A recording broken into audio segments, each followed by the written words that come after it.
வருக வருக வருக.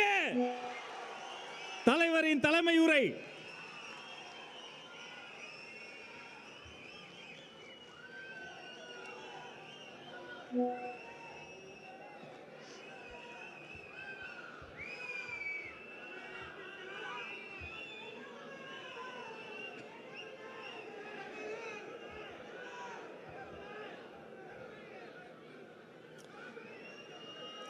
என் நெஞ்சில் குடியிருக்கும்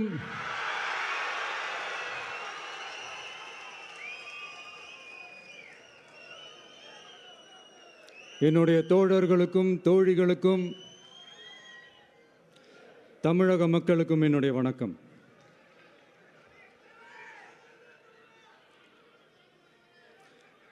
நம்ம குடும்ப உறவுகளை இழந்ததுனால சொல்ல முடியாத வேதனையிலும் வலியிலும் இவ்வளோ நாளாக இருந்தோம். அப்படிப்பட்ட அந்த சூழலில் நம்ம சொந்தங்களின் மனம் பற்றி இருக்க வேண்டியது நம்மளுடைய கடமை. அதனால தான் அவங்களோட சேர்ந்து அமைதி காத்து வந்தோம். ஆனால் இப்படி அமைதி காத்து வந்த நேரத்தில் நம்மளை பற்றி வன்ம அரசியல் வலைகள், அர்த்தமற்ற அவதூறுகள்னு இந்த மாதிரி நிறையா விஷயங்கள் நம்மளை பற்றி பின்னப்பட்டன, பரப்பப்பட்டன. இது எல்லாமே சட்டம் மற்றும் சத்தியத்தின் துணை கொண்டு துடைத்து எறிய தான் போகிறோம்.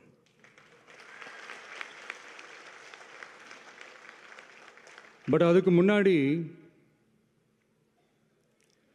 தமிழக சட்டமன்றத்தில் நமக்கு எதிராக நிகழ்த்தப்பட்ட ஓர் உரைக்கு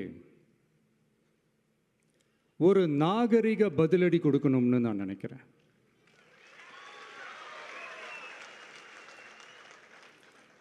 அரசியல் செய்ய விருப்பமில்லை, அரசியல் செய்ய விருப்பமில்லைன்னு அடிக்கடி சொல்கிற முதல்வர் நம்மளை குறிப்பிட்டு பல்வேறு அவதூறுகளை பதிவு செய்வதன் வாயிலாக பெருந்தன்மையை பேரளவில் மட்டுமே பேசும் முதல்வர் 15/10/2025 அன்னைக்கு தமிழக சட்டமன்றத்தில் நமக்கு எதிராக பேசிய பேச்சில் எவ்வளவு வன்மத்தை கக்கியுள்ளார் என்பதையும், எப்படிப்பட்ட ஒரு அரசியல் செய்ய முயல்கிறார் என்பதையும் தமிழக மக்கள் உணராமலா இருப்பாங்க.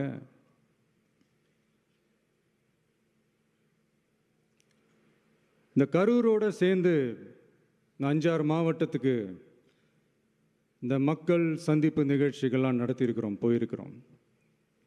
அங்கெல்லாம் இந்த லாஸ்ட் மினிட் வரைக்கும் எங்களுக்கு அந்த இடம் கொடுப்பாங்களா மாட்டாங்களா, பெர்மிஷன் தருவாங்களா மாட்டாங்களா, இப்படியே இழுத்து அடிச்சுக்கிட்டு இருப்பாங்க. நான் நாகப்பட்டினத்தில் சொன்னது மாதிரி தான், நாங்கள் ஒரு இடம் செலக்ட் பண்ணி கேட்போம், மக்கள் நல்லா ஸ்பேஷியஸாக நின்று பார்க்குற மாதிரி. பட் அவங்க அதையெல்லாம் ரிஜெக்ட் பண்ணிவிட்டு மக்கள் நெருக்கடியோடு நின்று பார்க்குற மாதிரி ஒரு இடத்த செலக்ட் பண்ணி எங்களுக்கு கொடுப்பாங்க. இது டிஃபால்ட்டாக எல்லா இடத்துலையும் இந்த ஒரு ஆர்கியூமெண்ட் நடந்துகிட்ருக்கோன்னு வைங்க. அது மட்டும் இல்லை, இந்தியாவிலேயே எந்த ஒரு அரசியல் கட்சி தலைவருக்கும் கொடுக்கப்படாத கண்டிஷன்ஸ். பஸ்ஸுக்குள்ளேயே இருந்து பார்க்கணும், மேலே கை காட்டக்கூடாது, இப்படிலாம் ஒரு அதீத கட்டுப்பாடுகளை கொடுத்த உடனே எங்கள் சைட்லேருந்து ஒரு அறிக்கையும் வெளியிட்டோம். அது மட்டும் இல்லை, தமிழக வெற்றி கழகம் சார்பாக அனைத்து கட்சிகளுக்கும் சமமாக ஒரு முறையான ஒரு பொது வழிகாட்டு முறைகள், SOPஸ்ன்னு சொல்லுவாங்க, அதையும் வழங்கணும்னு சொல்லி உயர்நீதிமன்றத்தையும் நாடி இருக்கணும். இதுவும் தமிழக மக்கள் உணராமலாக இருப்பாங்க. இப்படி ஒரு அரசியல் காழ்ப்புடன், நேர்மை திறனற்று நம்மளை பற்றி குற்றம் சாட்டியுள்ள குறுகிய மனம் கொண்ட முதல்வர் அவர்களுக்கு ஒரு சில கேள்விகள். உச்சநீதிமன்றத்தில், அதாவது 13/10/2025 அன்னைக்கு உச்சநீதிமன்றத்தில் நடந்த அந்த விவாதங்களை வைத்தும் அந்த உத்தரவுகளை வைத்தும் இந்த கேள்விகள். இப்படி பொய் மூட்டைகளாக நம்மளை பற்றி இந்த அவதூறுகளை அவிழ்த்து விட்ட முதல்வர் அவர்களுக்கும் திமுக அரசுக்கும் சார்பாக கோடிகளை கொட்டி அமர்த்தப்பட்ட அறிவார்ந்த வழக்கறிஞர்கள் அவங்க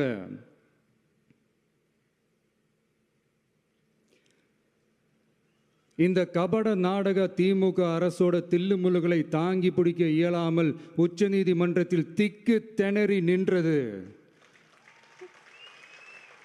முதல்வர் அவர்களுக்கு மறந்துவிட்டதா? இந்த கரூர் சம்பவத்துக்கு அப்புறமே அவசரமாக ஒரு தனிநபர் ஆணையம், அந்த தனிநபர் ஆணையத்தை அவமதிக்கிற மாதிரி அரசு உயர் அதிகாரிகள், காவல்துறை உயர் அதிகாரிகள் எல்லாருமே நம்மளை பற்றி ஃபுல்லாக இந்த அவதூறுகள் பரப்பி ஒரு செய்தியாளர்கள் சந்திப்பு அவசரமாக. இதெல்லாம் ஏன் நடக்குது? எதுக்காக நடக்குது அப்படின்னு ஒட்டுமொத்த தமிழக மக்களும் கேள்வி கேட்க ஆரம்பித்தாங்க. இதுவும் தமிழக முதல்வர் மறந்துட்டாரா? அதுக்கப்புறம் அந்த தனிநபர் ஆணையத்தை தலையிலேயே கொட்டி வீட்டுக்கு அனுப்பிச்சிட்டாங்க. அது வேறு விஷயம்.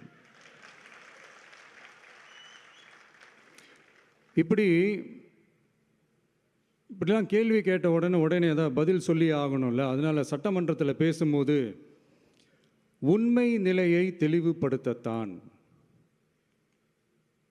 அப்படின்னு ஏதோ இந்த சட்ட ரீதியாகவும் சத்தியத்திற்காகவும் நடந்தது போல ஏதோ சாமர்த்தியமாக பேசுகிறதா நினச்சி பேசியிருக்காங்க.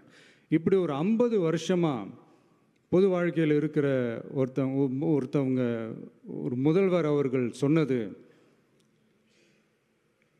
எவ்வளவு பெரிய ஒரு வடிகட்டின பொய், சப்பை கட்டுன்னு நான் சொல்லலை, உச்ச நீதிமன்றம் சொல்லியிருக்கிறாங்க. அவங்க சொன்னதெல்லாம் கொஞ்சம் என்னன்னு கொஞ்சம் லைட்டாக பார்ப்போமா?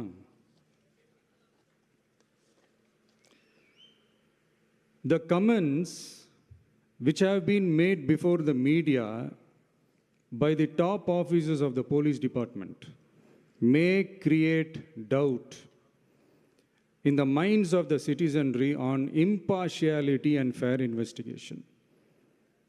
The faith and trust of the general public on the process of investigation must be restored in the criminal justice system. அதாவது அரசு காவல் உயர் அதிகாரிகள் ஊடகங்களிடம் பேசியது என்பது பொதுமக்களிடையே நியாயமான விசாரணை நடக்குமா என்ற சந்தேகத்தை ஏற்படுத்தக்கூடும் என்றும், நியாயமான விசாரணை மூலமே அந்த சந்தேகத்தை மீட்டெடுத்தே ஆக வேண்டும் என்றும் உச்சநீதிமன்றம் தமிழக அரசின் தலையில் ஓங்கி நறுக்கு நறுக்கு நறுக்கு என்று கொட்டியதை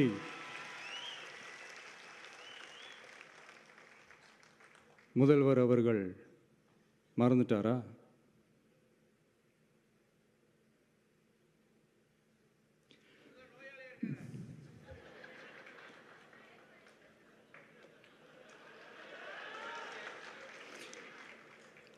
மாண்புமை சென்னை உயர்நீதிமன்றத்தின் மாண்புமிகு நீதியரசர் SIT அமைத்து உத்தரவிட்டார் அல்லவா? அந்த உத்தரவை ஏதோ சட்டத்தின் மீதும் நீதி பரிபாலனத்தின் மீதும் மரியாதை கொண்டவர்கள் போல ஒரு நாடகத்தனமான கொண்டாட்டத்தை திமுகவிற்கு ஒத்து ஊதுவோரும் நடத்தி கூத்தாடி குதூளித்தனர் அல்லவா? தாவேக்காவிற்கு எதிராகவும் நமக்கு எதிராகவும் உயர்நீதிமன்ற மாண்புமிகு நீதியரசர் தீர்ப்பளித்து விட்டதாக விதந்தோதி விழா எடுத்தனர் அல்லவா? அந்த உத்தரவை குறித்து சொல்லும்போது எந்த ஆவணத்தின் அடிப்படையில் அந்த உத்தரவு அமைக்கப்பட்டது? நான் கேட்கல, உச்சநீதிமன்றம் கேட்டிருக்கிறாங்க. The judgment is completely silent about how learned single judge arrived at such a conclusion and what material was pursued by the court என்று உச்சநீதிமன்றம் உரத்த குரலில் கேள்வி கேட்டது. அப்போதும் கூட உச்சநீதிமன்றத்தில் திமுக அரசுக்காக வாதாடிய அறிவார்ந்த மூத்த வழக்கறிஞர்கள் பதில் சொல்ல இயலாமல் வாய் மூடி மௌனம் காத்ததை நாடே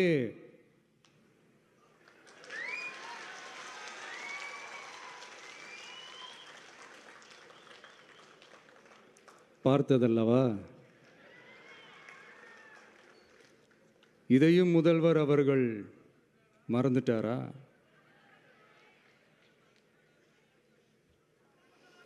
Such petition ought to be dealt with by the division bench, registering as public interest litigation in right earnest and not to be dealt with by a single bench. அதாவது பொது வழிகாட்டு முறைகளான எஸ்ஓபி அமைக்கப்பட்டு வெளியிட வேண்டும் என்ற கோரிக்கையுடன் வந்த ரிட் மனுவை நீதிபதிகள் டிவிஷன் பெஞ்ச் தான் கையாள வேண்டும்.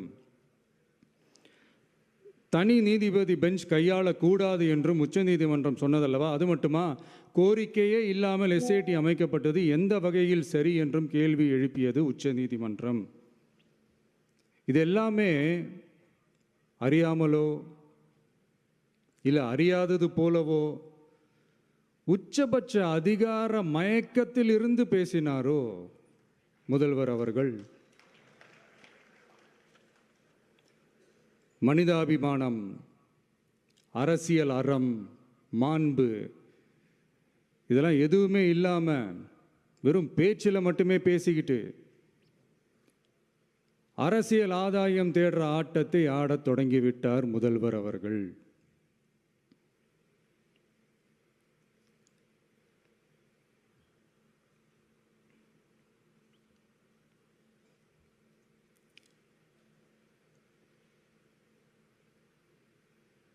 இதெல்லாம் என்ன அவங்களுக்கு புதுசாக? என்ன 1969க்கு அப்புறமே எப்போ கட்சி அவங்க கைக்கு வந்ததோ,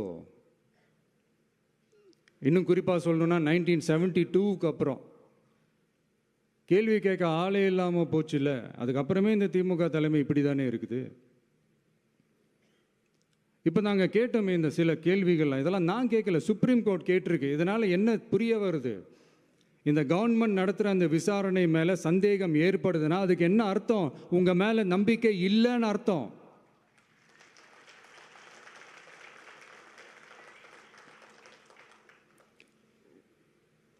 இதெல்லாம் ஏன் எதுக்காகன்னு முதல்வர் அவர்களுக்கு புரியுதா?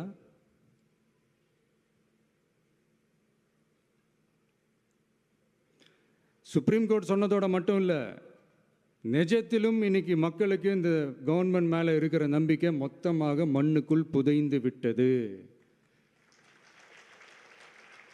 இதுவாவது முதல்வர் அவர்களுக்கு புரியுதா? புரியலனா 2026 தேர்தலில்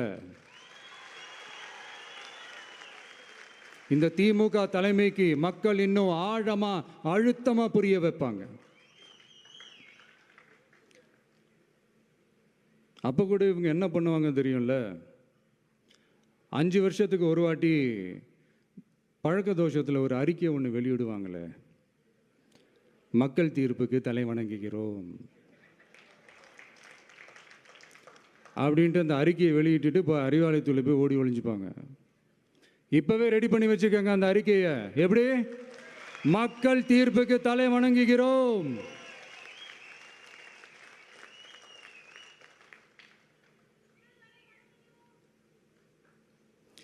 நான் போன பொதுக்குழுவில் சொன்னதை தான் இங்கே நான் திரும்பவும் சொல்கிறேன். இயற்கையும் இறைவனும் நம் தமிழக சொந்தங்களின் வடிவில் மாபெரும் மக்கள் சக்தியை நம்ம கூடவே நிற்கும் போது எம் மக்களுக்கான அரசியலை தடுப்பவர் எவர்? அதனால் தோழர்களே, நமக்கு வந்திருக்கிற இந்த இடையூறு வெறும் டெம்பரவரி மட்டும்தான். எல்லாத்தையும் தகர்த்தெறிவோம், மக்களோட கை கோர்த்து நிற்போம், மக்களோட களத்தில் போய் நிற்போம். நம்ம பயணத்தில் தடம் மாறவே மாட்டோம். இப்போவும் சொல்கிறேன், 2026 2 பேருக்கு நடுவில் தான் போட்டியே. ஒன்று, இன்னொன்று